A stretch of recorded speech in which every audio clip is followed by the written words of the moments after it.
அனுமார் சிறுவயதில் மிகவும் சுறுசுறுப்பான சக்தி நிறைந்த குழந்தை. அவருக்கு தன்னுடைய சக்தி என்ன என்பதை கூட தெரியாது. ஒரு நாள் கால வானத்தில் பெரிய சிவப்பு நிற பழம் போல சூரியன் உதயமானது. அதை பார்த்து அனுமார் என்ன நினைச்சார் தெரியுமா? அடடா, பெரிய மாம்பழம் பழம் என்று நினைத்தார். வானத்தில் பாய்ந்த அனுமார், பசியுடன் இருந்த அனுமார் அந்த பழத்தை சாப்பிட வேண்டும் என்று நினைத்தார். அவர் என்ன செய்தார்? ஒரு பெரிய பாய்ச்சல் எடுத்தார்.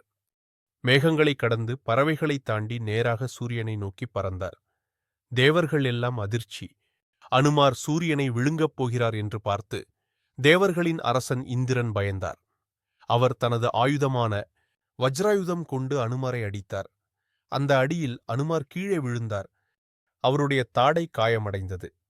அதனால்தான் அவருக்கு ஹனுமான் என்ற பெயர் வந்தது.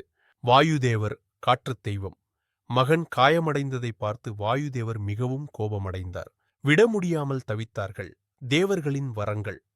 பிறகு எல்லா தேவர்களும் வந்து அனுமாரை உயிர்ப்பித்து அவருக்கு பெரிய வரங்கள் கொடுத்தார்கள்.